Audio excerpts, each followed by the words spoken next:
Hello, everyone, and welcome back for another round of Apex Online Racing Formula One action. I am Fizzymon, and I will be your host today for the Saudi Arabian Grand Prix. The Saudi Arabian Grand Prix is brought to you by our sponsors, SimSok and Driver61. Go ahead and check them out at simsok.com and Driver61 today. Unfortunately, I will be the only one in the booth today, but after a 2-week leave of absence from myself, it is good to be back here in the booth for what will certainly be a very, very exciting Grand Prix. The one thing to note about the Saudi Arabian Grand Prix today, it is the first PC AOR race here in the Middle Eastern country. So, as we all saw in real life, this track has some very high-speed sections, 27 total corners, and walls everywhere. Hopefully people don't get too friendly with the walls, but we'll have to wait and see.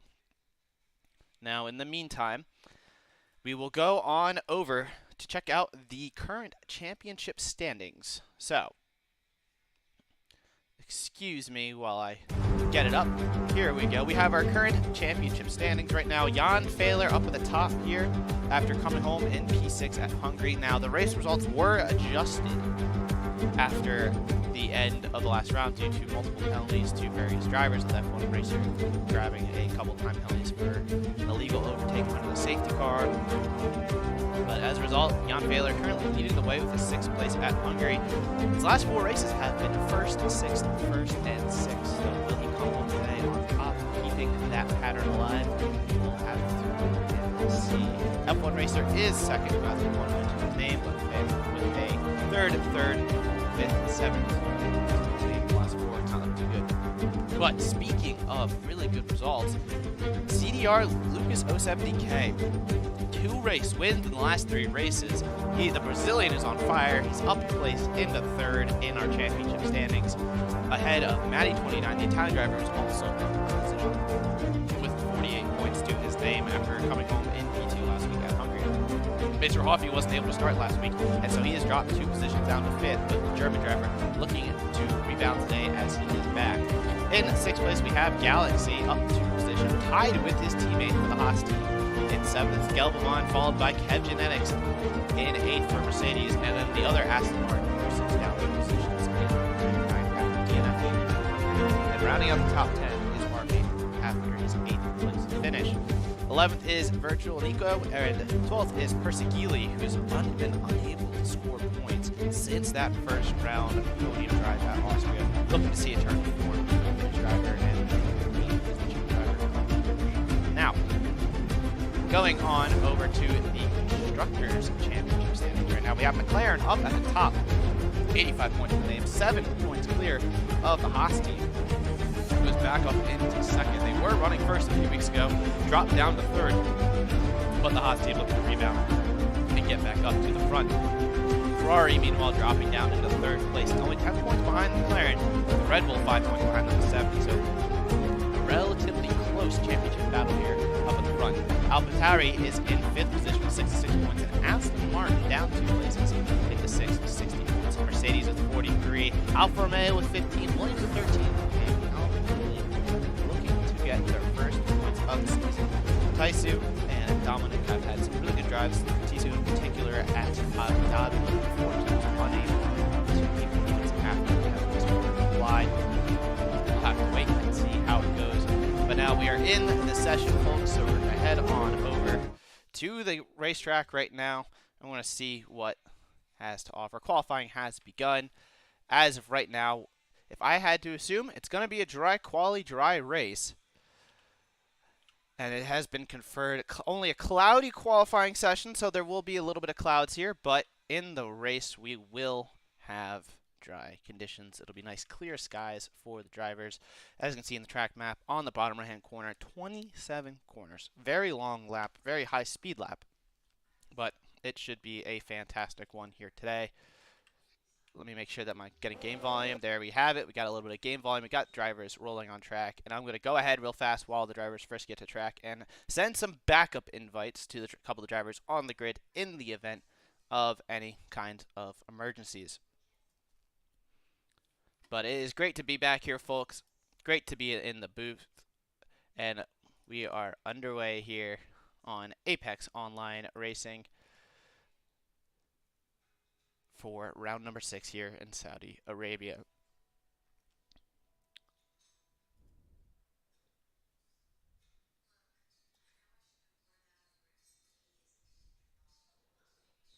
You can see more drivers getting out onto the track as it stands currently, just kind of finishing off through the list, sending these backup invites for the drivers. Now, one thing to note here today, the pit entry and exit lines do like to give their time penalties. They are not very nice. As you can see, we ride on board with Tisu in the Alpine.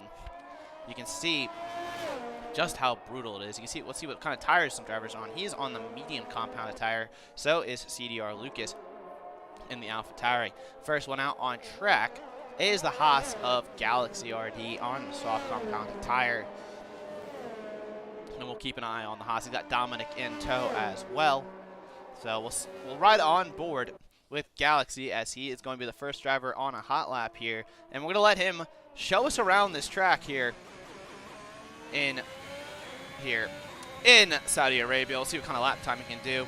DRS wide open down the front stretch, which is one of the longest sections of the track, but not the longest section flat out. Very heavy braking after the 100-meter board into turn number 1, and then really quick to the right for the turn 2 chicane, short shifting up into 4th gear, flat out through turn number 3. Now into 4, got the brake around 50. Don't want to cut it too much. Got to be very careful. Got to keep within those white lines through 5 and 6.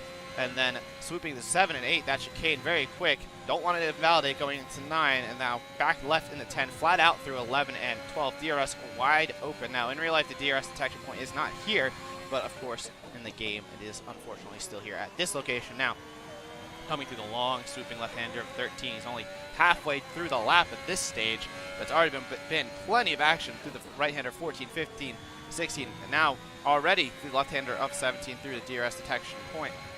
Through 18 now, sorry, the detection point in the real life circuit, excuse me, as he goes through 19, 20, and 21 now into sector 2, obviously going purple as he's the first driver on the track. Braking only for turn 22, then flat out through 23, 24, into the final detection point on the track right here through 25 and 26, with only turn 27, the last corner you're going to brake for here, right at the 50-meter board, all the way down to 3rd gear. Wide opens up the steering on the exit, and it's flat out all the way to the line. Takes the shortest distance by cutting to the left. He uses all of his battery as he crosses the line with a 1:27.8. Not a bad first lap here, but apparently Nico currently on a purple lap. Purple through sector 1 and sector 2. He does go quickest overall with a 1:27.254, 6/10 clear of Galaxy up at the front.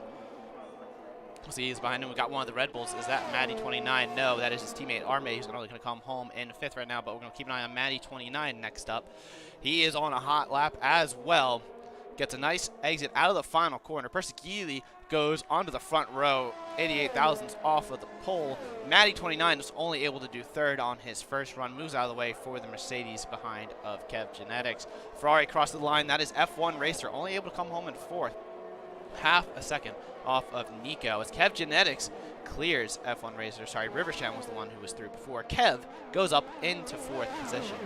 We have the other Haas of Maestro Hoffy coming through the final corner now. He's a little slow through the middle sector in comparison with our front runners right now, but he does go 4th overall with a 1:27.6. Behind him is going to be Gelbovan, who goes 7th fastest. And then coming out of the final corner right now, we have Jan Fehler getting ready to begin his first flying lap of the session. We do have what looks like a little bit of a hold-up through the final corner. Dominic invalidated his lap, was half a second down on his time. He's going to cross the line a second slower than his previous best. And then we have the Ferrari of Liors. Welcome back the Israeli driver to the grid, reserve driver, looking to get in on the action here today in the Ferrari. As most of the drivers finishing off their first laps right now. Krusik, though, purple through the middle sector, using all the track limits, though, as he comes through the final sector now. We'll have to keep an eye on what the Aston Martin driver can do. The German currently only 9th in the championship, only 2 points finishes to his name.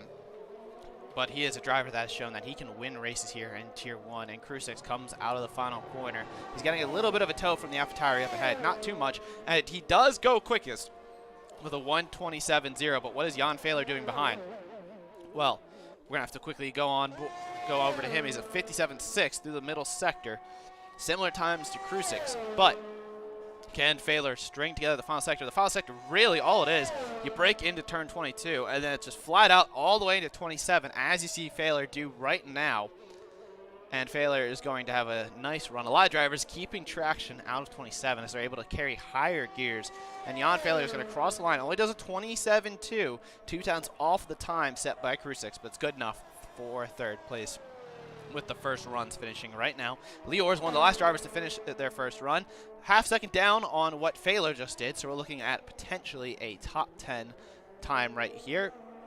We'll see what the Israeli can do, what kind of final sector they were able to string together, barely keeping it in between the white lines, and he crosses the line with 1:28.0, almost a second off of pole position. That is good enough for only P12 on the first run here. As the drivers return back to the pits, looks like Malkian is the only one on a lap, but he's at a minute through sector 2. He has invalidated his lap, and he's surely back into the pits as well.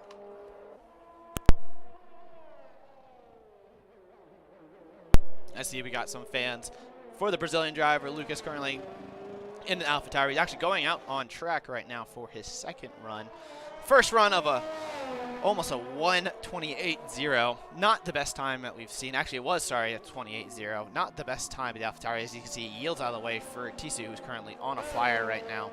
The Alpine driver looking to get his first points of the season. While he's finished up at the front, especially at Abu Dhabi, hasn't been able to keep the points due to things like track limits and whatnot. And there you have it, invalidating his lap here. It's going to not bode well for the Alpine here today. Excuse me. And yeah, so that is the first set of runs right now. The only other driver on a lap right now is Dominic, but Dominic looks like he is either out of fuel or going for another lap on very old soft tires. Yeah, he's on a set of very old soft tires, still going right now. So most of the drivers are on the softs right now. Yeah, Dominic on some very old tires, looking like he's maybe running some full fuel laps at this stage.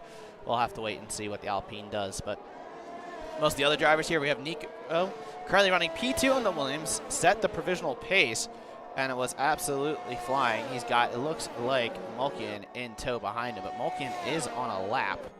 So, oh, sorry, Malkian's ahead, sorry. That is Lucas, but Malkian hasn't validated another lap here. Assuming everyone's going to go on the soft tire here based off of his tire strategies. So now it's just a matter of, all right, what can everyone do? We have Lucas and we have Nico here on their out laps right now, getting ready to go again. Lucas with his 2 race wins. Nico, on the other hand, currently sits in the championship standings 11th. The freshman with 16 points to his name.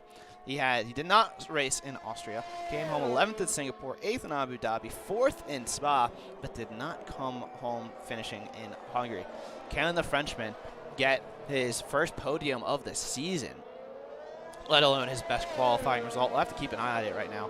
He will have some company behind. He's got an Aston Martin currently on an out lap behind him. That is Gelpavond or Crucix, sorry. Don't know which one it is, but Nico right now, we'll keep an eye on what he can do through the first sector. We'll also keep an eye on what Lucas does behind, as a lot of drivers beginning their second set of runs.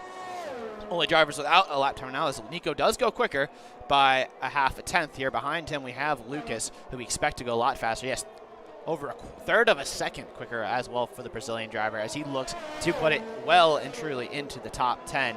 But we're going to go a little farther ahead. Is that Maddie coming out of the final corner? No, Maddie has validated his lap. His teammate, our mate, is the one returning back into the pits. A little farther up ahead, we have Crucix, who is starting his lap by the looks of it. And then we have a Mercedes of, I believe, Rivershan. Yeah, Rivershan is in the final sector. We'll see what the Mercedes driver can do on his first one. For a little bit of a comparison right now, Kev Genetics 30.2 seconds through sector 1. F1 Racer with a 30.1. We'll have to keep an eye on it. Rivershan back into the pits. We do have a Haas driver on a hot lap right now. That is Galaxy. He's going to cross the line. It's a 1:27.2. That's to the front row for him. But we have a couple fast drivers coming up behind him. Nico back into the pits, bails out on his lap. Didn't like the improvement there. Lucas, though, will cross the line. Goes P2 with a 1:27.0. But what is F1 Racer and Kev Genetics doing? Kev, both of them were on pretty quick laps. F1 Racer is going to finish his lap. He is going to finish the first sector. He's going to come, or the lap. He's going to come home in third with a 1:27.1. Cap Genetics only able to do a 1:27.3 at this time. A lot of movement right now. Nico not able to improve on his lap. Where's Jan Fehler, though? Fehler is starting his second flying lap, so we'll have to keep an eye on the German driver, current championship leader, as Maester Hoffey is going purple through Sector 2, but only came home in 7th on that lap. So the gap's forming right now with this 1:27.3. A lot of drivers in the 1:27.3, and then there's a little bit of a gap back to Sky Kartoffel, Geldervan, and the rest of the grid. Krusix, meanwhile, loses the rear end when he was 2/10 up on his lap. Thankfully, he keeps the car going.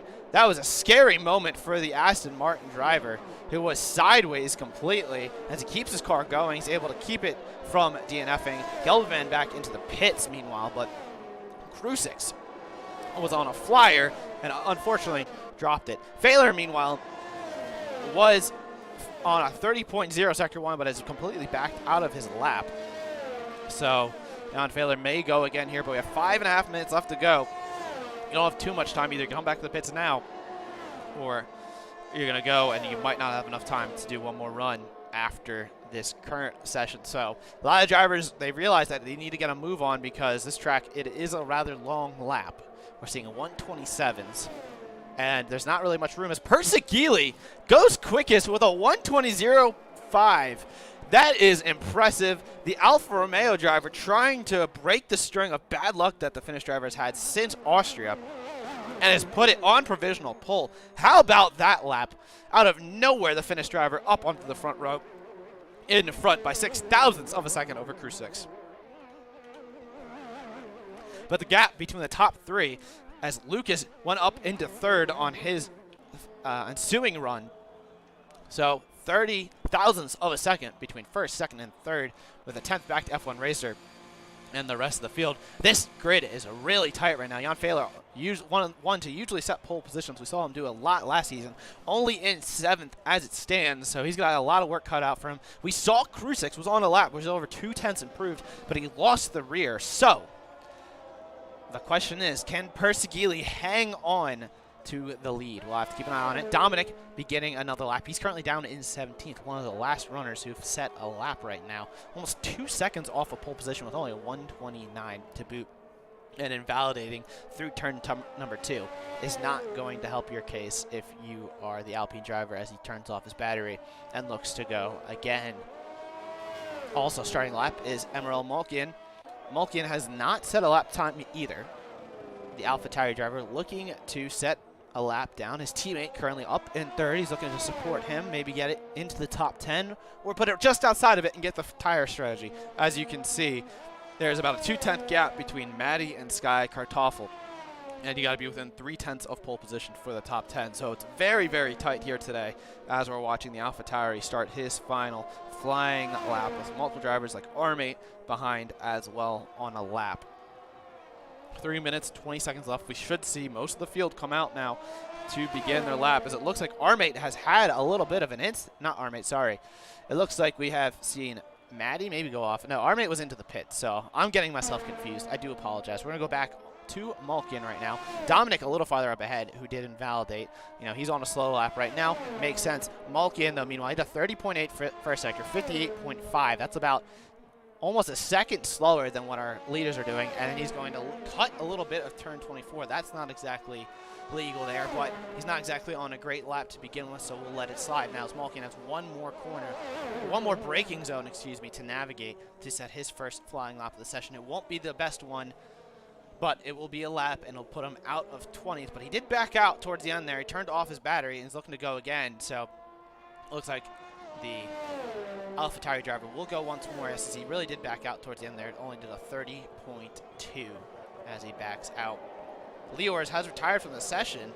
Not sure if that was a manual retirement or not. It looks like it might have been a manual retirement on track, which is not allowed, so we'll have to keep an eye on that. As we see Jan Fehler begin his final flying lap, 2/10 off of pole position. What can the German driver do? We'll have to keep an eye on it. Nico, meanwhile, is a little quicker through Sector 2, He's 54 thousandths quick, or sector 1, sorry, 54 thousandths through sector 1. What about sector 2? He's a 10th and a half up. Nico on a flyer right now on his final lap. Can he string it all together? Very nice and tidy, though, through 23 and 24. All he has to do is navigate turn 27. Hopefully he has got enough top speed to hang on and possibly steal provisional pole position from Persegili. But can the Williams driver do it? What does the Frenchman have? It's a straight shot to the line now. Where will he put the Williams car as he crosses the line? It's a 127.1, 75 thousandths off of pole position. That is not close enough, unfortunately. Currently still sitting in the pits is Leo, but everyone else currently on a lap as well. You can see Galaxy has invalidated on his outlap, but that's okay. Behind him, we got Maestro Hoffy, as Failer is currently on a purple sector 2 right now as well. Maestro Hoffy is going to start his final flying lap. Jan Failer, meanwhile, maybe getting a little bit of a toast. Kev Genetics goes purple with a 126.9. Failer was 4/10 up on his lap. Can the German driver steal pole position at the 11th hour? What does he have in store, and can anyone stop him right now? The McLaren driver crosses the line. He's a 26.6. He put the hammer down and is 3/10 clear of the rest of the field. What does anyone have an answer for him right now? Krusix on an outlap has not started his final flying lap right now. Neither has Persegili. Where is Lucas?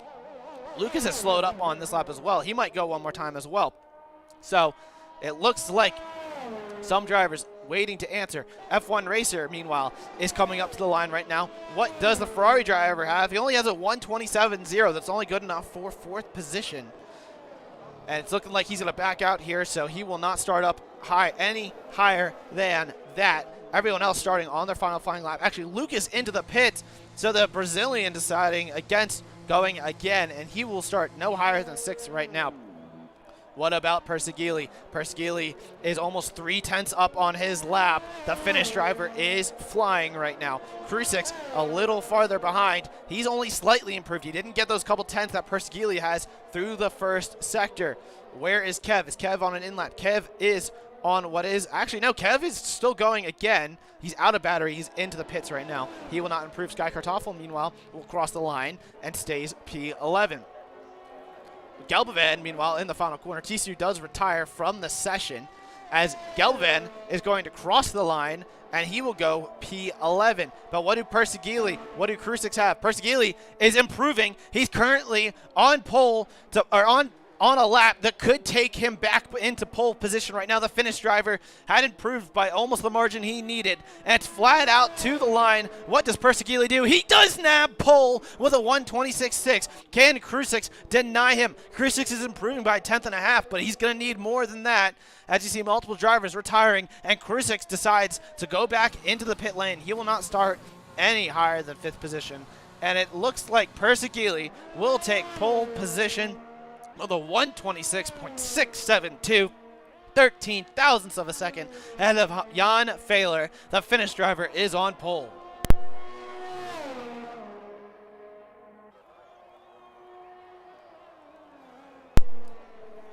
A fantastic lap by the Finnish driver there in pole position. Jan Failer 2nd. Kev Genetics with the Mercedes in 3rd position. Now, we saw Mercedes hasn't had the best. I mean, they've been having an all right season. Kev currently with 35 points to his name.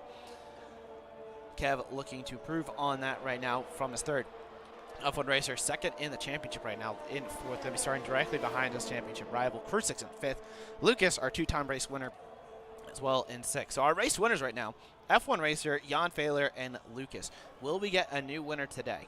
That will be the question. Nico was looking like he could potentially challenge for that, but he's only going to come home in 7th. Galaxy's in 8th. Matty 29, who's been really good at qualifying, only able to finish 9th, and Maestro Hoffy rounds out the top 10. We'll take this time as the clock winds down to go ahead and thank our sponsors as we look at the official starting grid right now. Persegili on pole, Jan Failer 2nd, and Kev Genetics in 3rd. But we'll go ahead and thank our sponsors real quick while we get ready for the race here. Thank you to Driver 61. Driver 61 has a coaching academy now. They offer coaching and consultation sessions. If you go to driver61.com, you can learn more today, and you can hopefully try to unlock those couple tenths you're missing, get that extra bit of time that you have been looking for Driver 61 has helped a couple of my friends. Not myself, but I know a couple of people who have used Driver 61's coaching academy to help improve on their lap times. It's proven to work. And go ahead to driver61.com. Use code AOR Driver61 to get 25% off a consultation session plus a free coaching session. That is code AOR Driver61. Check them out at driver61.com. Thank you to our other sponsor as well, SimSok. SimSok makes the world's best sim racing socks. Don't just use any socks when you're doing your F1 or endurance races. Use the sock that will give you the competitive edge. With SimSok's advanced gripping technology, your feet will never slip again off of a pedal. I can vouch for that. I have a pair of SimSoks that I've used for sim racing ever since I got them, and I've had zero issues, and I felt that it has just helped me immensely. So check them out at SimSok.com today. We'll also take this time while the drivers go ahead and pick up their setups. We're going to keep an eye on what tire compounds drivers decide to start on, as the top 10 are all bound to the tires they qualified on the softs. But outside the top 10 is free range of tires. I personally have no idea what the tire strategy is here, so we'll have to wait and see. Do drivers go soft hard, soft medium? Do you go medium hard? Do you do a two-stop strategy? It's all to be determined, and with these walls, I'm willing to bet on a safety car. We're going to take a quick 30 seconds. I'm going to go ahead and quickly get some coffee running so that way my voice does not die. As we look at the grid, it looks like we have a decent amount of drivers on the softs, but we're going to go ahead and we're going to switch to the tires. There you have it. Top 12 all on the soft rubber. TCU on mediums, Armate on softs, and it's medium, soft, medium, medium, soft, medium. So a lot of drivers opting for that soft rubber to start the race. Will it be quicker over the course of the race? Will it help the strategy? Stay tuned.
And we are back here. Drivers are lining up on the grid, with the last of them being Mulkian in his Alpha Tauri.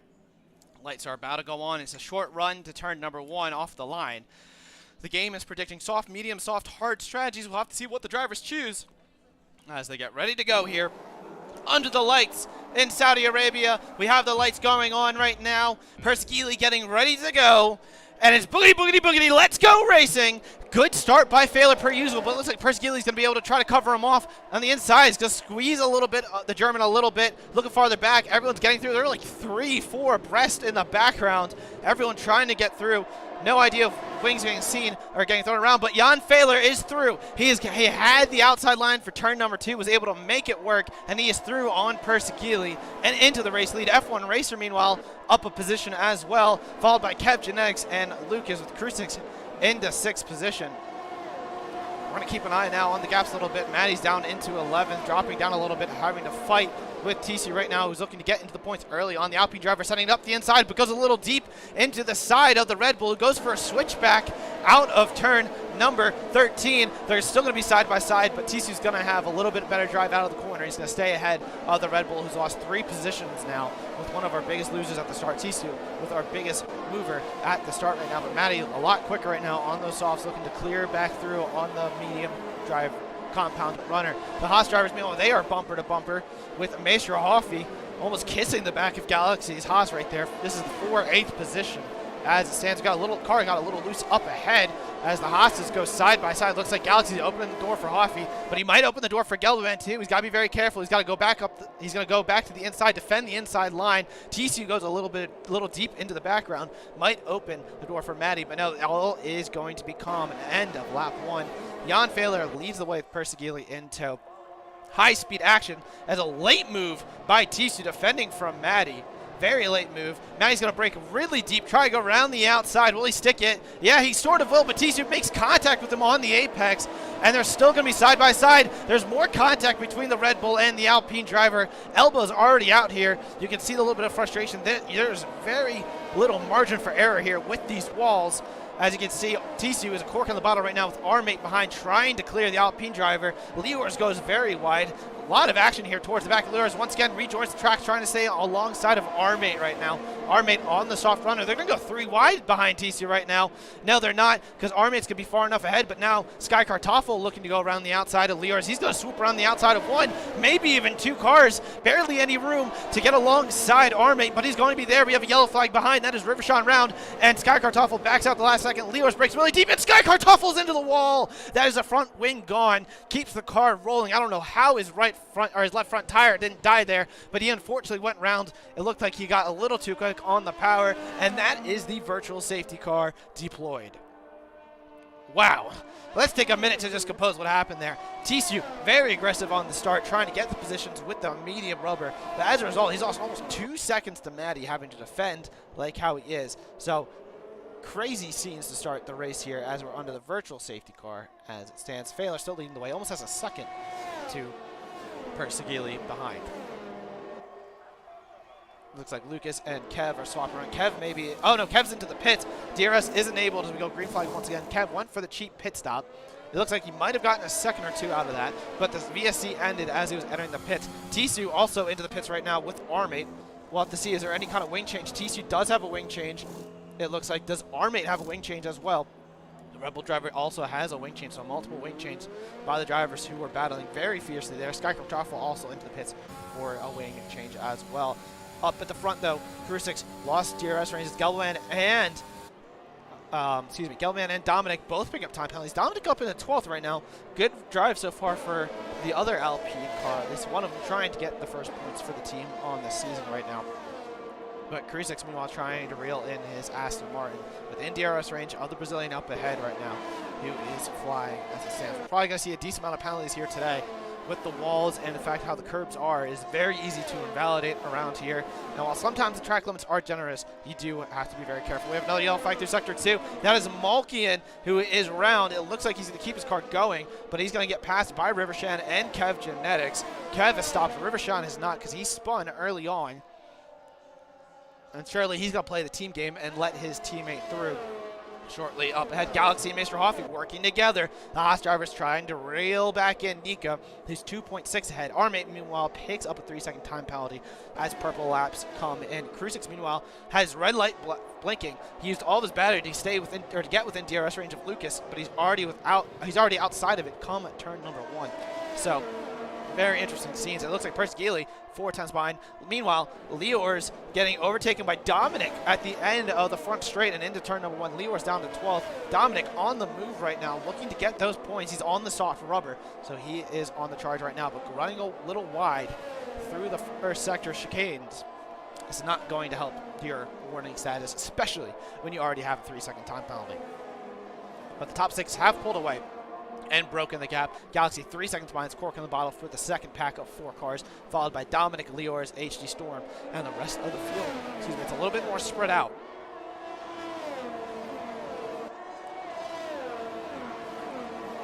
The cameras are just absolutely crazy around here. We're going to go ride on board with the Brazilian of Lucas right now. You can see F1 Racer up ahead. He's got Crew 6 behind. You can maybe sort of see it in the right side mirror. Not really.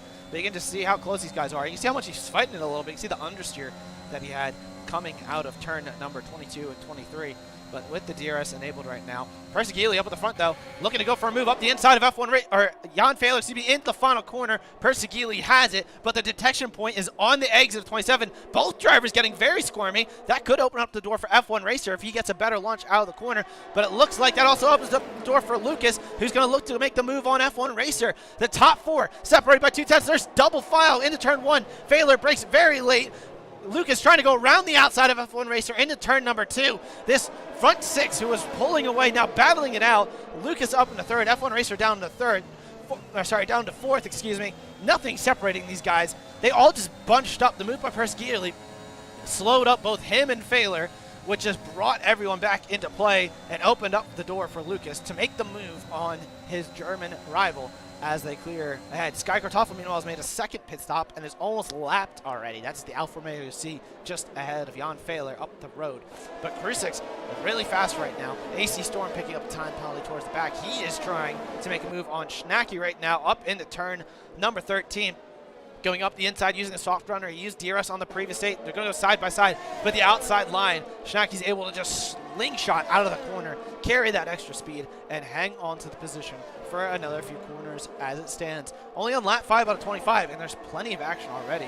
You can see Galaxy, Gelbovan, and Maestro Hoffy are just bumper to bumper to bumper with Matty 29 behind as well. All 4 drivers really trying to keep it between the white lines right now.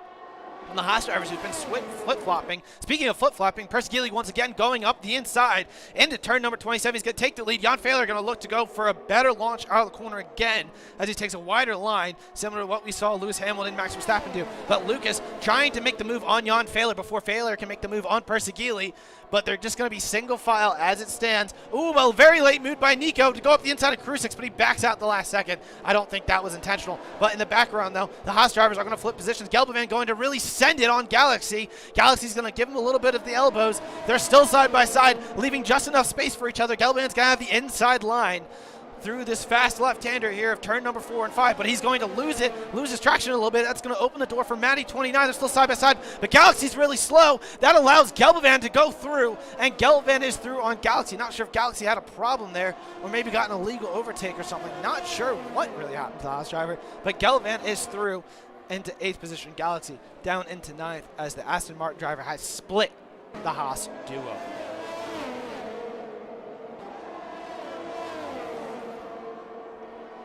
Seems Galaxy got warned for corner cutting, which is why he backed off of it. Thank you very much, Tipster, for the information. As we go back up towards the front, Lucas is just on the rear diffuser of Jan Fehler. Fehler is really quick in qualifying. Maybe saving a little bit of his juice right now. We'll have to wait and see. We're going to look at the front guys. 49 battery for Persegili. Fehler at 50%. 46, 57. It's pretty equal up at the front, with the most battery being the cars in the back of this 6-car train we have at the front. Move just pulled away. Maestro Hoffy and Galaxy's plan of flip-flopping positions hasn't worked out like they thought it would. And as a result, as Fehler, you can see him blinking his DRS there, maybe telling Lucas, hey, let's just stay in line for now, maybe work together and try to clear some cars. As we see Galaxy is going to make the move. Matty, Gelman must have made a mistake because now Matty 29 trying to make a double overtake here into turn 1. He's on the outside line of Galaxy. Once again, not able to make it work on the inside line of turn number 2 as they go through 4 and 5 right now. Matty 29 is Red Bull up 2 positions, trying to recover after what was a slow start. And now, as we look at his movement, he's currently up a position on the grid. Meanwhile, towards the back, Tisu has made a move on Mulkey and Armate into the pits as well. So one Red Bull doing well, the other one not so much, as HD Storm picks up a 3-second time penalty. But we'll keep an eye on the front right now. The top 6 still running away, all on the soft compounded tire. So Look at the tire choices by everyone. The softs have the top 10. Leor's 1.8 behind on those mediums, looking to go long, I would presume. Dominic behind on soft. So Leor's in a pretty good situation right now on the mediums. However, the Israeli driver, if you look at the gaps right now, 11.2 off the lead. Like I said going into the race, I'm not sure on some of the information on this track. So I don't know about the built depth is, but I'll tell you one thing, Jan Fehler going up the inside in the final corner, but Persegili hanging around the outside. Fehler's going to cover off the inside. Persegili, though, doesn't really get any slipstream. Fehler's into the pits, and so is Krusix. That's going to leave Lucas and Persegili and F1 Racer all with DRS. It's a drag race down to turn number 1. Lucas trying to go up the inside. Persegili with the outside. This helps. All this does help Fehler and Krusix. These guys battling right here. Lucas goes a little wide, but he's able to get a little bit of a better exit. He's going to have the inside for turn number 4, and he's going to be ahead of Persegili when they go into the braking zone for turn number 4. The drivers straighten out. They know they got to work together. You can't fight too hard here because the legs of Fehler and Krusix are all into the pits right now. Not leaving it. They're going to come out 17.4 seconds behind. 17.2 now behind the leader. So it looks like it's going to be a matter of can Fehler and Krusix make this undercut work. Kev Genetics 2 seconds behind them as well on 4-lap old mediums. We saw him running towards the front, but he dropped off, pitted early, must have taken some kind of damage that we unfortunately missed at some stage. Fehler closing in. He's got almost a second of these on these guys through the first sector alone. These guys absolutely flying compared to the leaders right now, but looking at Lucas, they're going flat out. So through the middle sector, most of it's just flat out chicanes. So as long as these guys don't battle too hard, they should help themselves. But it's all this braking zones, these few braking zones that there are on this track where and these chicanes that you need to work, that you're not just in 8th gear flat out. That is where you want to be careful. Persegili goes around the outside. Are they going to go 3-4 wide for the lead? Oh, but there's contact. Lucas somehow keeps it out of the wall. I think his wing is okay. They were going almost 4 wide for the lead going into the final corner. Lucas gets shoved wide. I don't know how his tires are on that car, but most of the drivers are going to pit. Lucas stays out in track. Persegili stays out in track, so most of them actually do not pit. It is just F1 Racer and Nico. But Fehler is 15.5 behind the leader now. So all that battling is going to shuffle it around, allow for the undercut to work much more powerful. Galaxy also pits as Maddie stays out for another lap.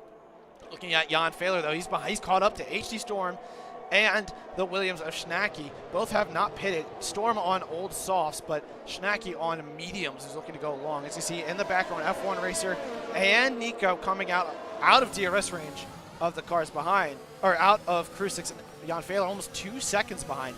But Fehler's currently getting held up. This is helping the front two tremendously. While Fehler and Krusix way faster on these fresh tires. Look how much slower these guys are around him. Can Fehler make the move on his teammate? He has to make the move right now, as Krusix as well looking to follow his rival of Jan Fehler through on the 2 lap cars. Schnacky as well. Schnacky gets good run on the outside. There's contact. Krusix is able to keep it going, but Schnacky into the wall. It looks like they were just, it was a little bit of a racing incident there. Schnacky able to keep it going. I don't think he made any wall contact. He does run deep. Oh, he does have part of his front wing missing. So Schnacky without a right end plate on his front wing. He was having a decent drive right there, trying to let some of the leaders through without being, without compromising his race too much. And as a result, he is going to suffer the worst. Leors, meanwhile, still holding off Dominic a little farther up. Persegili and Lucas both into the pits, but that battling right there with HC Storm now getting passed by F1 Racer with Nico behind. It's allowed F1 Racer to close up a little bit on Krusix. Matty29 takes the lead of the race, still has not pitted since the start. He's on those initial starting soft compounds tires. Storm into the pits right now. F1 Racer is going to be under pressure from Nico.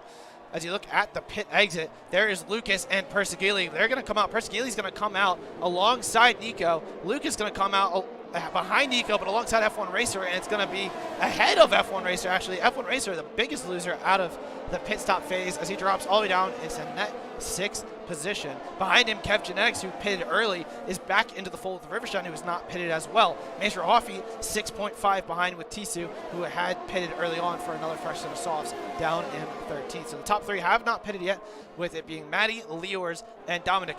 Leors the only one who's looking to really go long, but behind him, Krusix, who got through on Jan Fehler last lap around. We did not see that for the net race lead. They are now within DRS range of Dominic. So our net race leaders have caught up to these guys who have not pitted yet, one of which is Leors, who's going to go long, and we're going to assume he's going to go medium soft. So he's probably going to go to lap 15, maybe 16. So he's got another couple laps he needs to stay out. So he's fighting for position. Dominic's fighting for position as well, but he's going to go into the wall there, and he's going to have some left side damage as we get this beautiful helicopter shot as Crucix goes around the outside. Does Failer have damage? Failer's going rather slow right now. I don't think he has any damage, but he has dropped off a little bit. Crucix absolutely flying away from Jan Failer as it stands. Crucix, the man to beat right now. We mentioned the Aston Martin driver, as it looks like Liors is weaving around. I don't think he wants to defend. Crucix goes fastest with a 1:29.4. Liors not going to make it hard for Crucix. He knows he's on a different strategy. He lets the Aston Martin through. Probably we'll see something similar with Failer as Matty 29's in the pits and Crucix takes the lead of the race. He is our new race leader. Crucix looking to get his best result of the season. Failer in second right now. Failer net second position. Nico trying to run down Failer for what will be third. Once Liors comes into the pits, followed by Lucas Persegili, F1 racer, Kevgenetics, and Rivershawn. So a big gap there. Matty 29 only comes out of the pits, though, right ahead of Master Hoffy. So by staying out those couple extra laps, he has fresher mediums, so he'll be a little quicker towards the end of the race. And he's actually ahead of Master Hoffy and Galaxy. That's what's interesting. So he was battling those guys before. It comes out with much fresher tires. As we do have a yellow flag. That is Schnacky, who is round on the exit of turn 2. That could be a safety car, folks. That is a full-blown safety car, and that is huge if you are Liors, because some of the drivers might stay out, but Liors gets a free pit stop, and all of a sudden the Israeli reserve driver has a shot at points. Because certainly at this stage, lap 11, you need the required pit stop. You're not going to put on hards. Go for the soft rubber. Make it last at the end of the race. If you're one of these drivers on those fresh mediums, you probably don't want to pit. But someone like Tisu now, who is out of the picture, 7-lap softs, they get another free pit stop. They can go to the end. And, you know, maybe someone like Rivershawn and Kevgenetics maybe shuffled up. Go for a fresh set of softs, fresh set of mediums even. It gives them a free pit stop with minimal time loss. Question is Crucix goes. Crucix does dive into the pits. It's going to be for a set of soft compounds tire. Who stays out? Jan Failer stays out. Okay, who else is staying out? Nico staying out. So is Lucas Persegili and F1 Racers. So 5 of the top 6 stayed out, but Crucix is going to be on a fresh set of softs that he's going to take to the end. He is going to go for a wing change as well. So Crucix had some damage. He's going to lose out a little bit there. He's going to be rolling. He's going to come out behind Liors. So Liors on a fresh set of softs will come out as the first one of outside. He's being 7th position on a fresh set of softs. Then it's going to be Dominic and Kevgenetics. Then Crucix. So Crucix, who was leading the race, took damage. And I wonder if Crucix made contact with Failer, because Failer was dropping off the pace before the caution there. We're going to take a look at his McLaren. Maybe he's got a little bit of side pod damage that we don't see, or maybe defeat. Not really seeing any damage per se, but we're going to keep an eye on the McLaren because he was dropping off the pace a little bit. But they're on a couple lap old mediums, but it was hard to tell the pace difference. The mediums didn't look too bad, but those soft ones were really quick at the start. So seeing how the fuel load is lighter and the safety car is going to drag out, probably going to not go in until the end of lap 13, which will give us 12 green flag laps of racing. You got to believe it. These guys on the softs are going to be carving up the medium runners for these first 5 or 6 laps. And it won't be till those last 3 laps really, until the mediums become the better tire. Because look at Matty 29 on his whole soft stint. He was wicked fast. He was able to overcut a Haas driver of Mr. Hoffy in Galaxy. So interesting move. Some of the drivers staying out. Mulkin on a set of fresh hards. So not sure that is the correct move. But unfortunately, Alpha Tauri driver is down at 16th, so not a whole lot to work with. Gelbman just up ahead in 15th. Who is the biggest movers so far in the race as we look at the time penalties as well? We'll go through that in just a second. Biggest movers, Liors and Dominic, both up 8 positions, but both with time penalties. I believe Dominic has 6, Liors has 3. Also a big mover is Rivershawn up 6 positions after starting 18th, now into 12th with a shout of points. No time penalty to their name. Biggest losers, Crucix and Galaxy so far, and Sky Kartoffel. And Kevgenetics. So Kev had that early contact with the wall, cost him some positions, and then came back in under the safety car for the softs there. Crucix also came in and had to make a wing change. He's currently down in 10th. And then Galaxy came in for softs. So some of these guys are down positions because they did not pit here under this most recent caution. But everyone, Dominic's the only one who, actually Dominic stayed out. He's on old medium, so he's able to stay out and get ahead of Kev. So he might be a cork in the bottle there. But top 6 on mediums. Liors with a shot maybe a good result. But here is your time penalties. And there's 3 DRS zones on this track. It's going to be very hard to break DRS. And with a 3-second time penalty, he's going to have to break DRS and make a gap between himself and his rivals.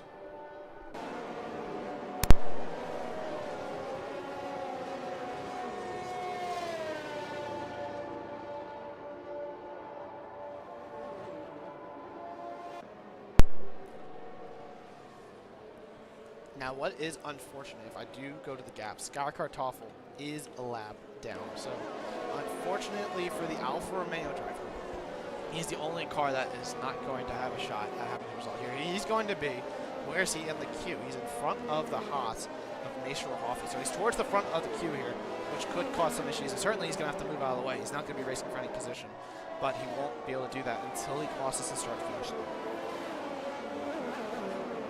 because then he'll ghost.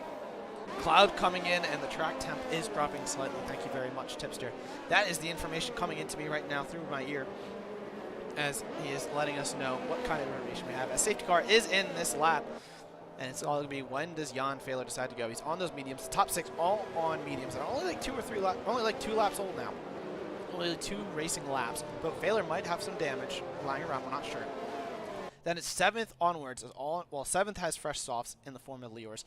8th, Dominic is on 1 lap old mediums. Everyone else behind on fresh tires as well. So it's going to be, when does Jan Fehler go, which will probably be now, coming through the final corner. No, he's not going to fully go. He's just going to accelerate a little bit. Driver stacking up a little. We got this nice helicopter view.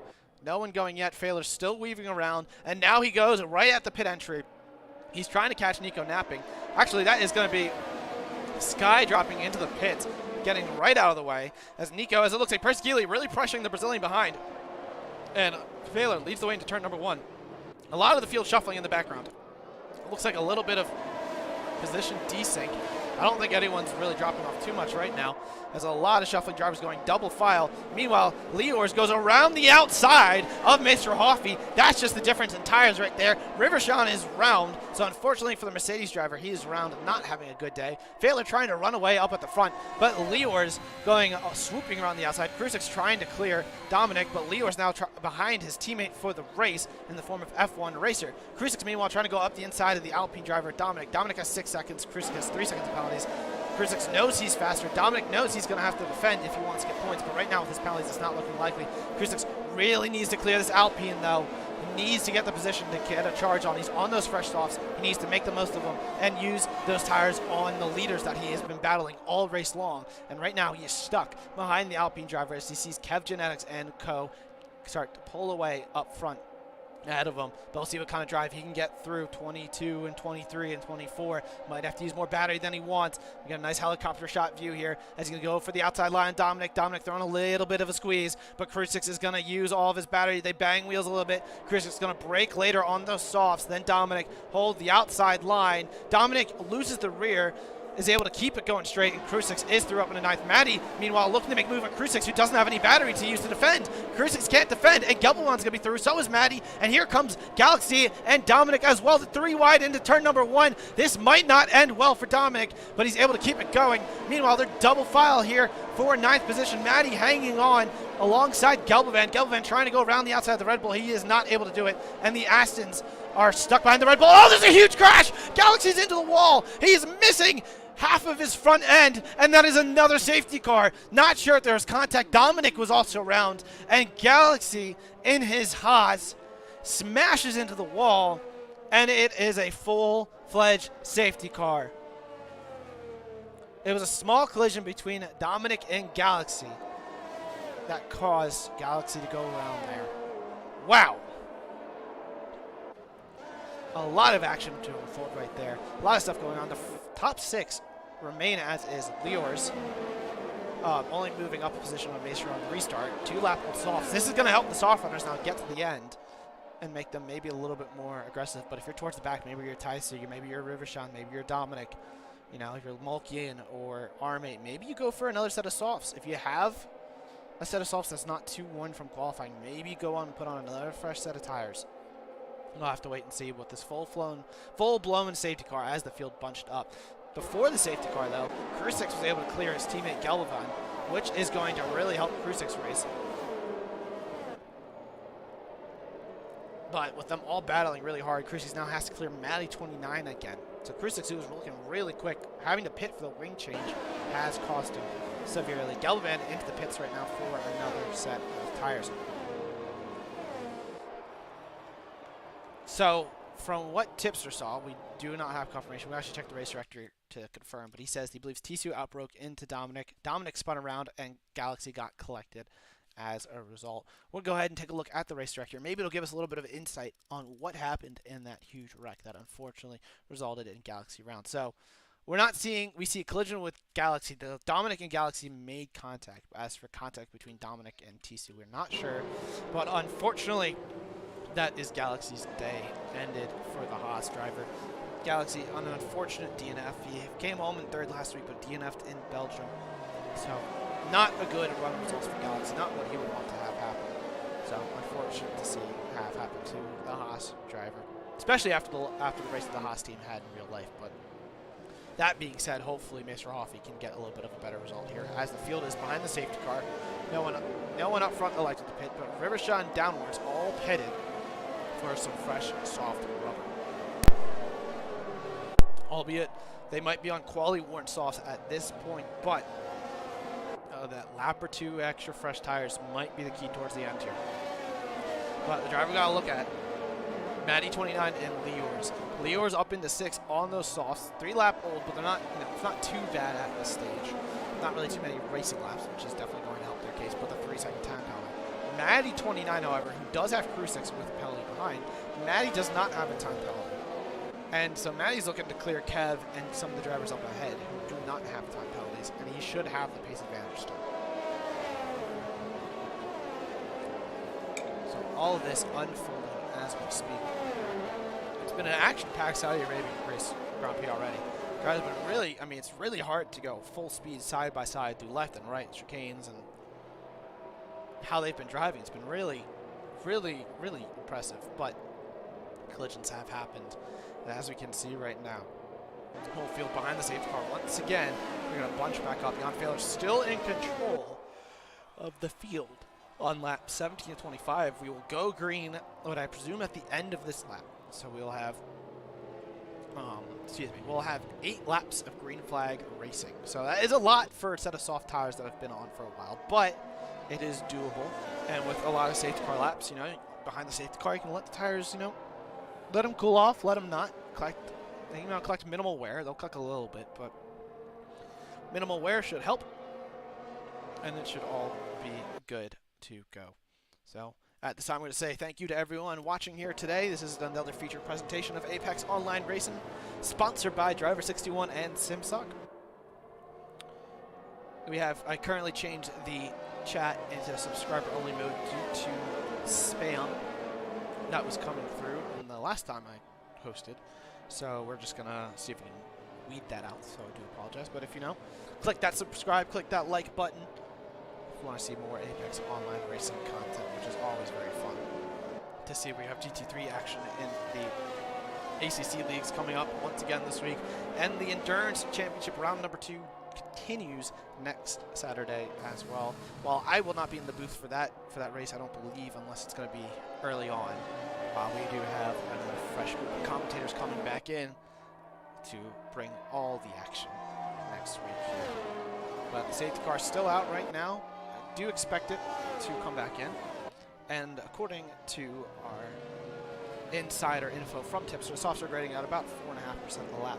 So it's optimal for 8 laps, reasonable for 13. But with the behind the safety car, which is now in this lap, you're not going to get that 4.5% wear, maybe only 1 or 2% wear, which might give that extra lap or 2 of optimal driving, which is what these guys will need. And that's what the viewers, Maddie 29, and everyone else behind is hoping for. As the safety car, you see, blasting as quickly as possible back into the pits. We're going to quickly remove the timing tower so we can see the field coming up into 27. Fehler straightens out a little bit. He's going to go a little earlier this time. Safety car's only into the pits right now, so Fehler can't really launch as early as he wanted to. But he's going to go now, and he is going to catch Nico napping, who's got Lucas behind, and Persigili as well. So Fehler with a much better restart this time. Possibly looking for a move is Lucas. on Nico. He's going to go up the inside, maybe throw it a little bit, but no, he's got to be careful because if he's too aggressive, Persigili will go for the overtake. Meanwhile, F1 Racer and Lior is making contact. Lior is actually trying to go around his teammate and is through and up into 5th position. We had a yellow flag. Not sure what that was for. But Lior is up into 5th. I believe that, no, it wasn't Gelbovan. Not sure what the yellow flag is for. F1 Racer with a 3-second time penalty, though. That is heartbreak for, the German driver on the mediums. But Lior's on the charge right now, up into 5th position. Behind him, we got Kev Genetics on those older mediums. Maddie 29 pushing him through the corners on the softs, followed by Crew6. So a lot of quick drivers currently out of place on faster rubber, looking to make their way up through the field. But, it's a huge DRS train throughout the field. You can see how close these drivers are. One small mistake can ruin your race, as we saw happen to the likes of Galaxy and Schnacky, unfortunately. But Failure leads the way. Nico, the Frenchman, in tow, looking for his best result of the season. Has been 4th at Spa, but this week around, looking to have a much better finish, trying to keep with Failure. Luke is looking for his 3rd win of the season, but he's got Persigili, the Finnish driver, looking for a 2nd podium and a 2nd point-scoring finish of the season, trying to go with another P3, currently in 4th, pushing the Brazilian through with all the faster cars behind in the form of Liors and the soft runners. Kev Genetics, meanwhile, really pressuring Mace Rohofi now down the front stretch. Will the Mercedes duck out? He will go to the outside line. Tries to swoop around the outside through 1, but has the inside for 2. But that outside line through 2 seems to be the better line, as Maddie 29 gets the door opened for him to go around the outside of Kev Genetics, but Kev is going to use enough battery, enough straight line speed, and will hold on to 8th position from the Red Bull behind, who's looking to make some moves stick. But it's looking like overtaking around here a little trickier than expected. I mean, it's very high speed. You got that little bit dirty air. It's going to throw you off. So the soft rubber not giving the advantage that I'm sure some of these drivers would have were counting on when they came in for the pits. Now, it makes sense for some of these guys to pit towards the back, mind as well. But looking at the time penalty situation, you got Storm, Armate, Gelman, all 6-second time penalties. Their points-paying positions are surely going to be over. And Dominic down in 17th. Lior's and F1 Racer trying to hold on to the points with the Ferrari team, with Lior's being a reserve grading. But F1 Racer is going to really struggle to keep those points, because he could lose points to the likes of Tisu, who does not have a time penalty. He's down at 15th and is set to jump all 5 of the cars up ahead of him. So with how close the field is right now, it's going to be interesting, but it's when there's a gap that forms, and that is the gap that we're seeing between Nico and Lucas, the Brazilian, trying to stay with the Frenchman. He needs to stay within DRS range, otherwise he will become under serious pressure from the Finn behind and the rest of the field, who's all trained up right now. In the back, though, Gelvan looking to make the move on Armate, using all of his battery, going to the inside line. He's got the quicker compound tire, but Armate is going to go defensive into 1. Gelvan looks to go maybe around the outside, maybe for a switchback, but nothing going there. A little bit of bumper-to-bumper contact, but nothing working for Gelvan. He's going to swoop to the inside line, into turn number 4 on Armate. They both go very deep in the corner. Armate's going to lose out, and then there's going to be contact between him and Rivershawn. Rivershawn's going to lose out a little bit there, and Tisu goes around the outside, and he is through as well, but that slowed him up a little bit and is going to hurt his chances of his first points of the season. Talking about a good recovery drive for the Alpine driver, who hopefully is not in line for a penalty due to the Dominic collision, because we're looking to see the Alpine team get a first points-paying finish this season, and it would be very unfortunate if they lost it due to the golden rule being broken. But Vamos CDR, that is right. As Gelban picks up another time penalty, that'll ruin his points haul for the day. But the CDR driver currently running in 3rd. He's out of DRS range behind the Frenchman right now, who's going to reel in Failure now. 2 back-to-back DRS points between 25 and 27, and then from 27 to turn 1. Lucas out of battery to really defend, and Persigili is going to be through. But up at the front, Nico is right behind Jan Failure. The Frenchman looking to take the lead with 5 to go, and he's going to get DRS down the main straight here. Look for a move on the McLaren. He wants to take the lead this race. He was looking good in qualifying, but started down a little bit. And he's going to swoop to the inside line for turn number 1. And Nico is through the Frenchman into the lead of the Grand Prix. Failure not able to respond with the switchback, as Luke is down into 5th. Really struggling right now, the AlphaTauri driver, as Lior's up into 4th. So the Israeli driver on the move, trying to finish on the podium. Crew6, meanwhile, makes the move on Manny 29. And Tisu dropping back behind Crew6. He's got to stay within 3 seconds of the Aston Martin. and clear some of the drivers around him, or mate with another time penalty. That'll ruin his points chance, which was already essentially ruined. Krusik, though, going to look for a move on Mr. Hoff. He's going to go up the inside, turn 13, chucks it in there, and the Aston Martin is through. No switchback available for Hoffy, who's struggling for a little bit of pace. Krusik's up into 8th position. Taisu now is closed within DRS range of Gelban. That'll help his chances, but it is heartbreak for the Brazilian driver who picks up a 3-second time play. He's currently behind F1 Racer, really struggling right now. Might have a little bit of damage. That would not be surprising, as Lucas is glued to the gearbox of F1 Racer, but down at 6th position with a 3-second time penalty. As it stands, Kev Genetics is going to get up in the 4th place right now. A fantastic drive for the Mercedes team, and Mr. Hoffy and his Haas is going to jump up a lot as well. So some of these drivers in line for some really good finishes here tonight. As Nico leads the way still from Jan Fehler to Persgili behind. Persgili's entered this fight for the lead. You know, they were out of DRS range, but look at this. The 3 cars, Fehler going up the inside of Nico into turn number 1. Persgili's going to sit there and wait. He's got Liors, who's really quick behind, who I'm sure would love to win it on track. Maybe get a penalty removed and keep his podium. So you got to be careful for Persgili. His Fehler is through on the lead. You know, being the 3rd car in a DRS train is never easy because you do not have the advantage when it comes to overtaking. So he's might have to hope for a mistake as Liors picks up another time penalty. And that will ruin the Israelis' day at points, at a good points paying position. It might still come in points, but at this stage it's unlikely because everyone with only 3 seconds behind him is going to lose out massively. Krusik, meanwhile, though, looking to take another position this time from Kev Genetics, is within 2/10 of the Mercedes driver. Look how close everyone is. High speed action here, 300 kilometers per hour. Just about holding 7th gear now, up into 8th.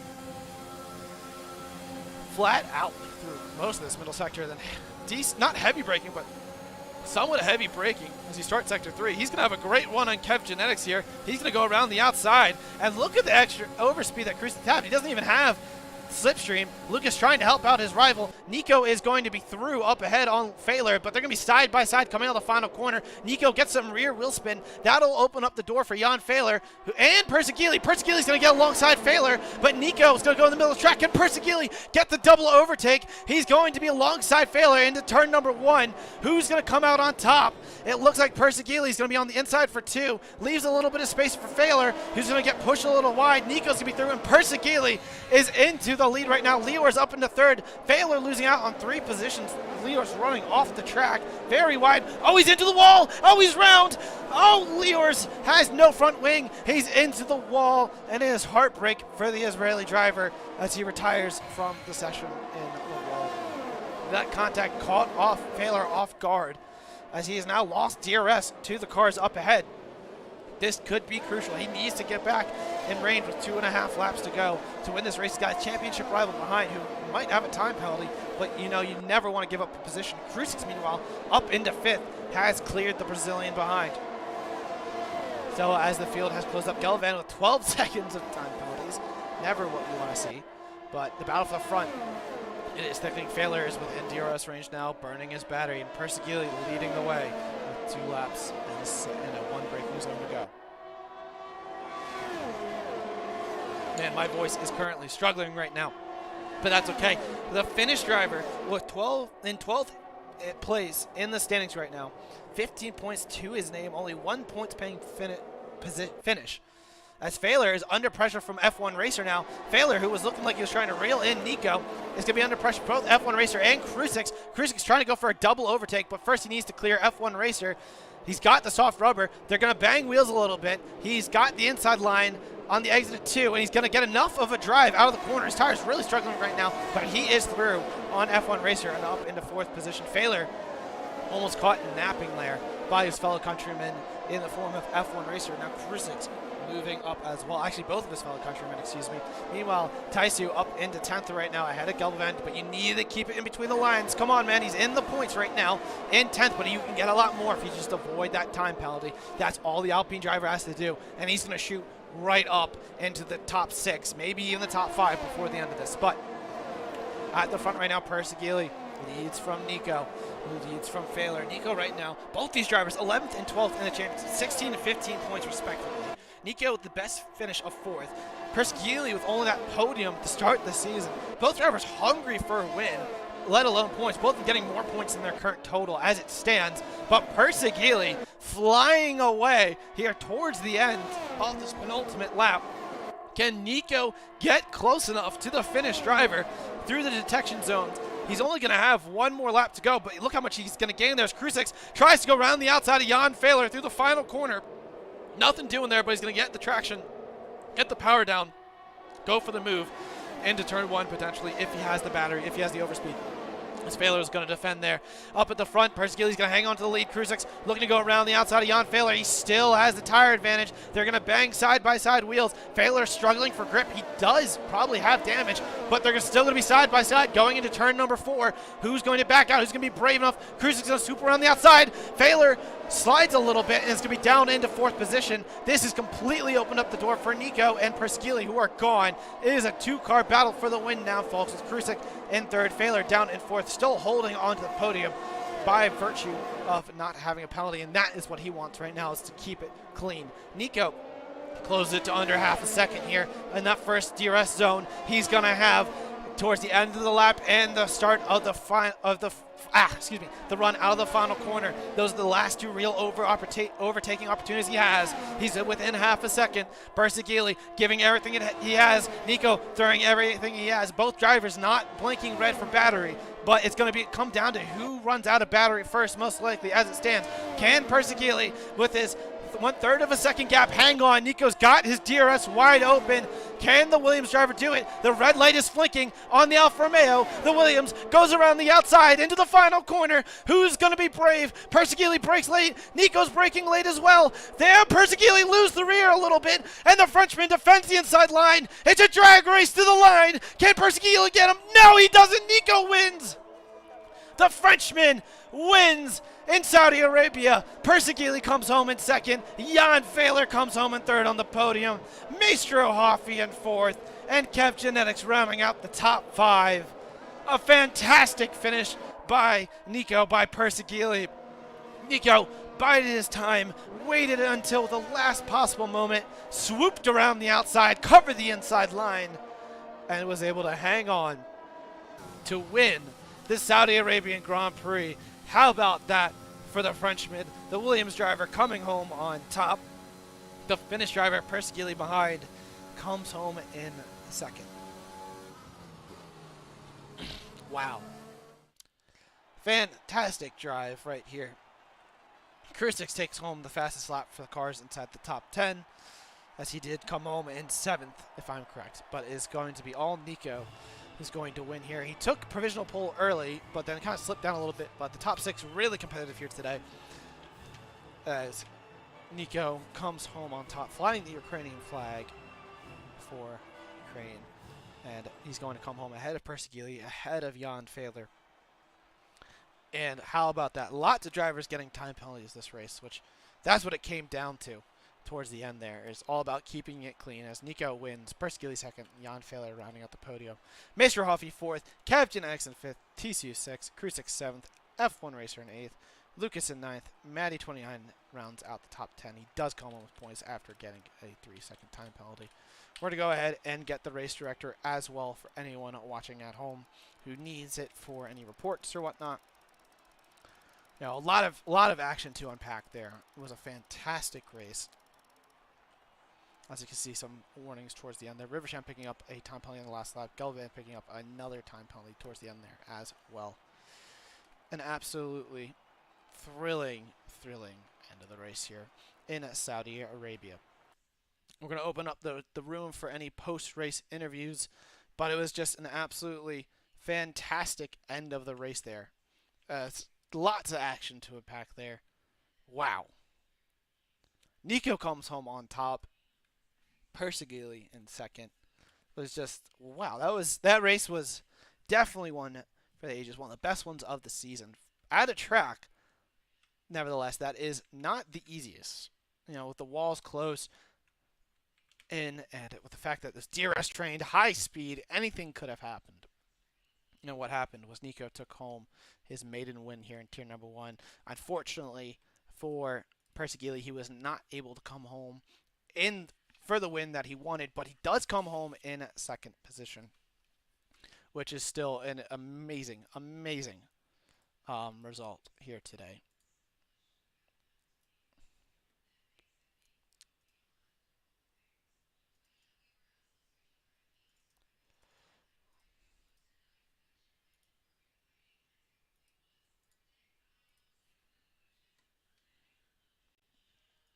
Oh, I need a second to catch my voice there. That was a phenomenal end of the race. Now we had someone for like some of these drivers who took time penalties towards the end there is very very heartbreaking to see.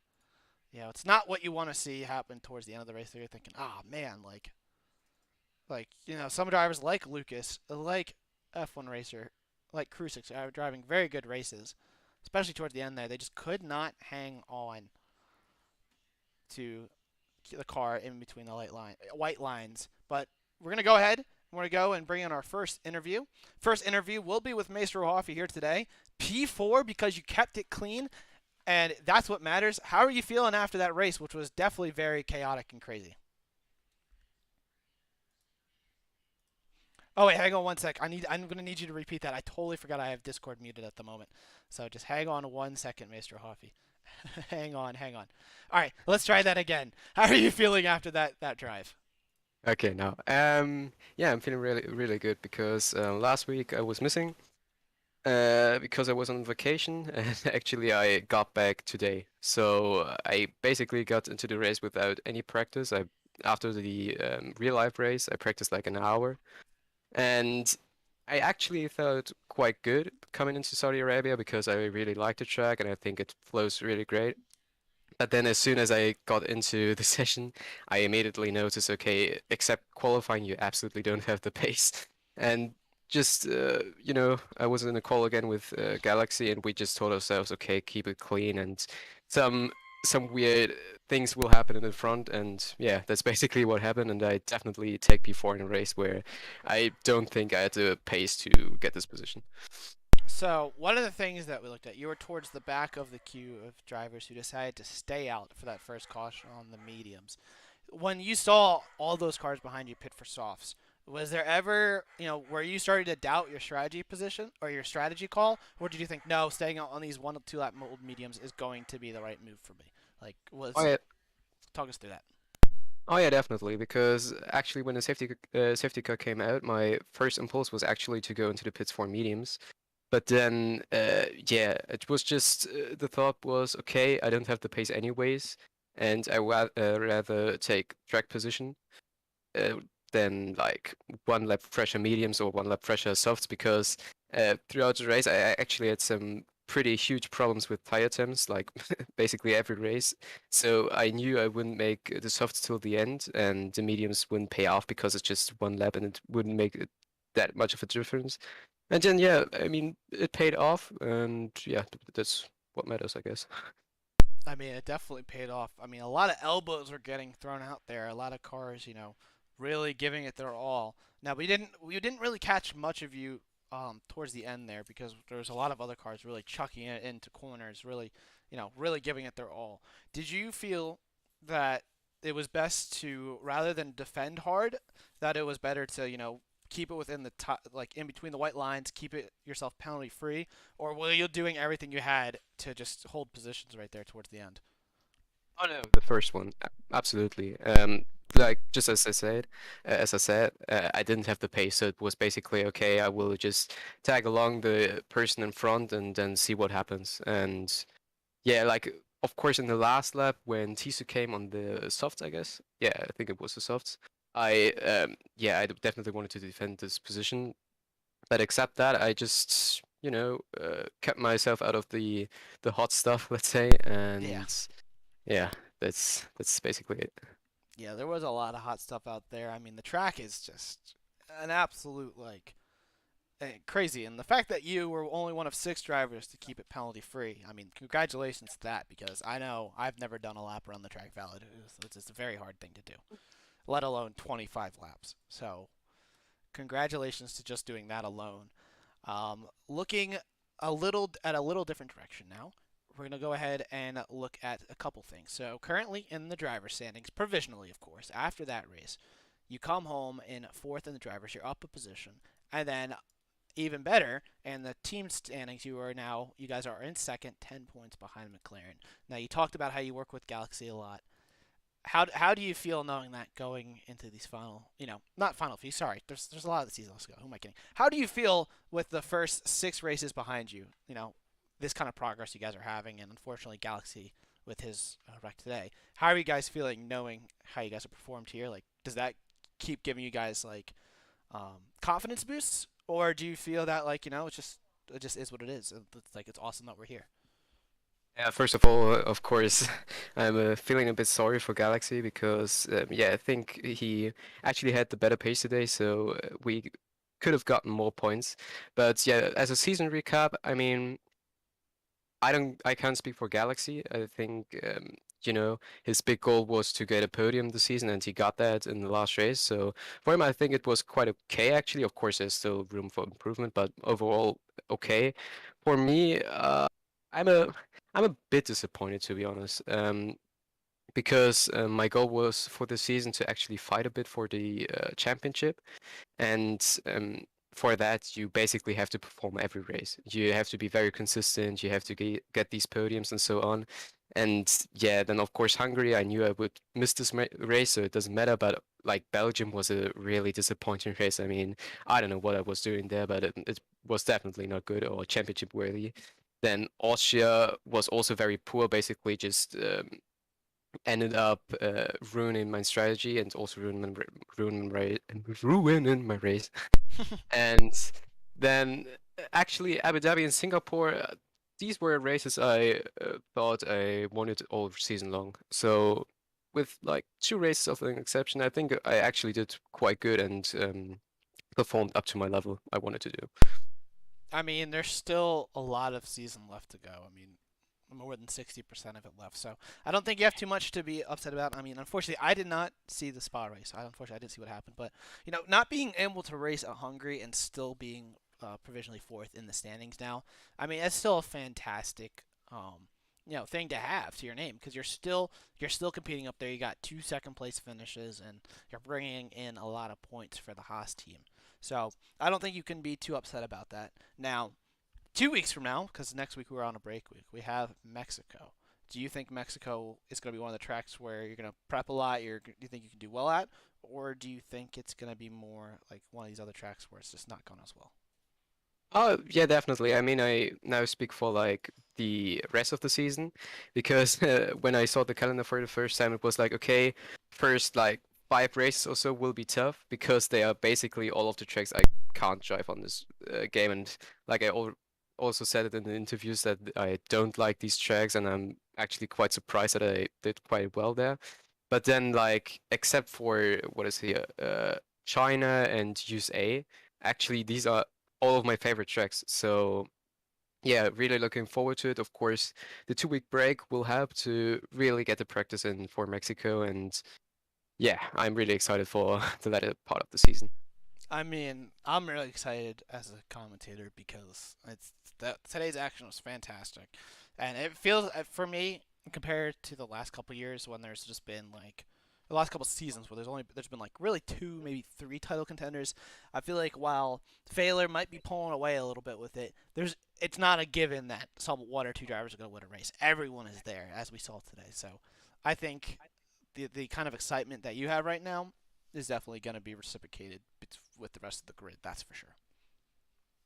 Yeah, I also think so. And one thing I actually forgot also, congratulations to Nico. I don't know if it's his first race win in AOR, but he drove absolutely fantastically today. So also big congratulations. And yeah, I'm looking forward to race all these guys in the season. Yeah, I mean, it was definitely his first Tier 1 win.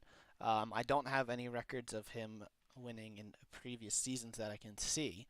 So, yeah, definitely a good job by Nico. It's always good to have a new race winner in the season. So, hey, maybe you'll get it, in these coming races. Don't count yourself out with how the season's been. Hopefully, I mean, to fight for the championship, you might one day win a race, but let's see what Yeah, happens. yeah. Well, let's see what happens indeed. Well, thank you very much for joining us. You drove a let's put it this way, you drove a fantastic race considering how the fact that you weren't like fully prepared for it and you're kind of just like YOLO and you kept it in and you came home at fourth. You won Tipster's Driver of the Day, so congratulations there. I totally forgot to look Thank you. at Driver of the Day stuff, so I can't say from my part, but you definitely drove one of the best drives on the grid today. So congratulations to the result, and now look forward to seeing you in 2 weeks' time in Mexico. Now, don't practice too hard this first week. Let yourself reset and come back fresh into Mexico, and then we look forward to seeing you just give it your all in 2 weeks' time. Yeah, thank you very much, and yeah, see you in 2 weeks. Yep, see you in 2 weeks. Cheers. So that was Maester Hoffy, who's our first of two post-race interviews. The second one will be our championship leader, Jan Fehler. Jan, you were controlling a lot of the race up at the front, but it was a real DRS trade, a lot of fighting, a lot of elbows getting out. What was going through your head through that race? Especially towards the latter stages when it got really chaotic there. Um, Well, the main issue was that I had two warnings after 3 laps for track limits, so I really was just trying to hang on to that uh, zero penalty count. And I'm quite happy that that worked out in the end. With the duels that we had, that was of course very interesting, and I thought I actually was making a good job up until the point where Persegili made it 3 wide on the main straight. I did make a decision which I guess, even looking back, was the correct one because it was the safe one, and in the end I finished P3, which is better than a DNF. To explain that, I saw that he was also going for a move, and when he was pulling to the right of myself, where basically Nico was, because I was going left to overtake him, I was thinking about just staying very tight to Nico so that Persegili would be boxed in, but I was not sure how he would react and if he would see a little gap and just go for that, and then we just come together and collide, or I don't know how Nico would have reacted, thinking, okay, I need to give Persegili some space, and then he swipes into me, Didn't know what was going to happen, so I decided to just stay in the middle and make it possible to go 3 wide, and with that, Persegili went past at turn 1, then had a bit of a traction issue in out of turn 2, and that allowed Nico go past me again, and then Leos came past as well on the outside of, I guess, 3 or turn 4, whatever it is. And when we had the contact with when I had the contact with him and the other Ferrari as well, with the F1 racer, I think that's what cost me the chance to fight for the win, because at that point the two in front would just go on, and I had to use all my ERS, and then my batteries was empty, and in the final laps there was no way I can catch them, and I was just trying to hang on to the podium. I mean, let's put it this way: you hung on to the podium very nicely. One thing we noticed during the race, it looked like when Crew 6 overtook you before the first safety car, it looked like you were dropping off pace a little bit. Were you ever carrying like residual damage at some point? Because it looked like your pace dropped off a little bit there at a couple stages. Like you didn't look as confident as you were prior to that point, and as quick as you were. Did you take damage, or were you just taking it easy, focusing on not getting a warning and a penalty? I was trying not to get a warning. Yeah, that was the main one, because I think I made contact with the wall at some point in the first stint. Didn't get damaged, luckily, because it was just a small tap. That also obviously doesn't help with your confidence. And then, yeah, again, with the field being so close together after the safety car, the penalty would be just catastrophic for the result. So I was just playing it safe, trying not to get any warnings, and I was trying to pull away from Nico and the rest of the field, and I think at one point Nico and myself actually managed to get out of the DRS window for the guys behind, but then P4, I think it was Piazzaghili actually, who then overtook Lucas for P3, and because of the DRS that he was using then and ERS, he was able to get back in the window to us two in the front, and then yeah, the train was back to its full capacity, so I guess it was basically impossible to pull away, and so why would I go out of my way and then risk a penalty when getting out of the DRS is almost impossible anyway. So yeah, just taking it easy. Well, you're still hanging on to the championship lead as it stands. Some good results.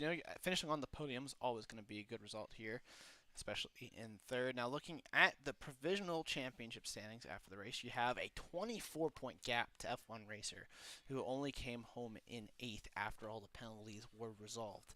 2-week break with Mexico coming up.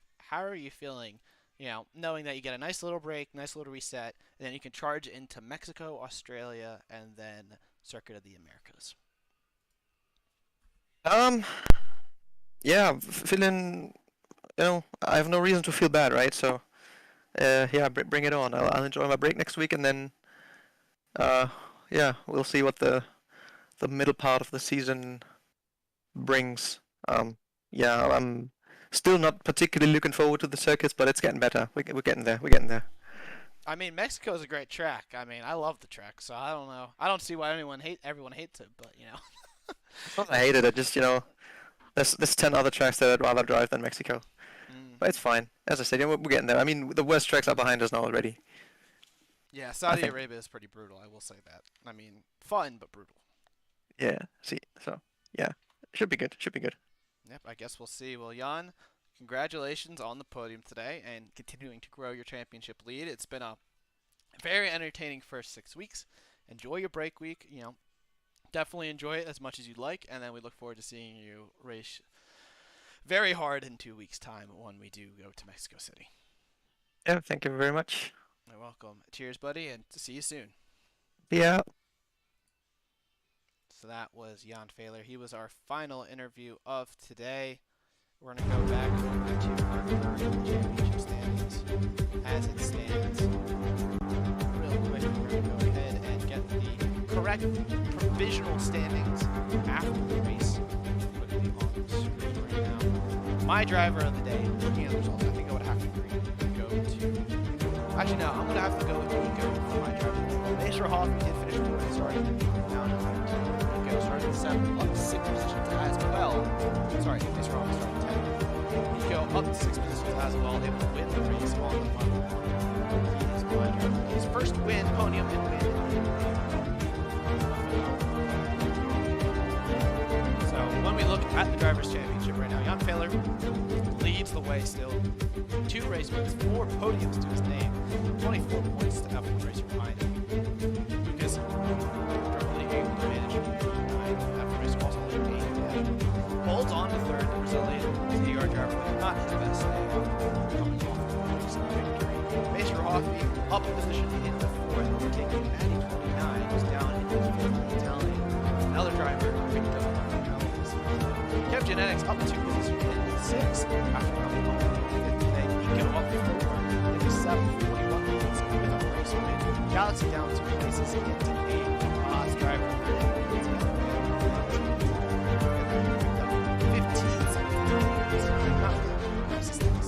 Perskili, though, up 2 positions into 10th with his 2nd points finish of the season and his 2nd podium. Very impressive. Hope Perskili can get that up. Points to finish. Cruisix and down 2 positions to 7th. He had the rest of the race, but all for the softs late did not work out for him.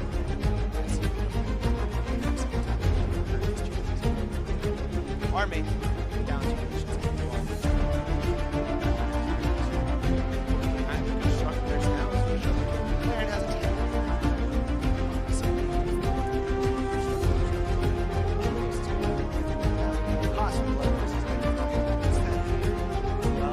Ferrari behind 21 points off the 79 points to 58. Red Bull hard charging Alpha Tower 16. Even harder charging Aston Martin behind 67. It's a very close battle. Mercedes is at 50. Williams up into 8th position.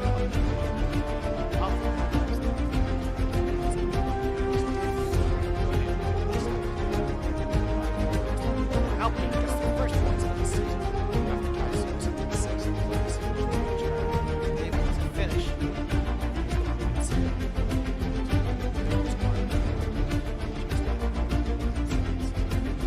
Well, that is it from here today. It's been a very exciting race. Yours for sticking up here today. It's always been fun here at Racing. Thank you to you, Tipster, for being here and giving me information that I need. And it has been a really fun one here today. Tuesday. This has been another featured presentation of Apex Online Racing Formula One action here, tier number 1, sponsored by SimSok and the Driver 61. SimSok makes sim racing socks around the world, and Driver 61 has a very amazing coaching academy used to hopefully better your driving skills and find those extra intense. Tune in this week for AOR action. Tomorrow for tier 1 action, and then tier 2 will be back on Tuesday. Later on in the week we do have and then next Saturday we have AOR season. Thank you all for joining me. I am Fizzymon, and I am your host here today. We'll be back here in 2 weeks in Mexico City. Next week is a break week as a Saudi Arabia Grand Prix. In real life, it does have a little bit of time conflict. So next week we'll be back. Thank you ever so much for watching.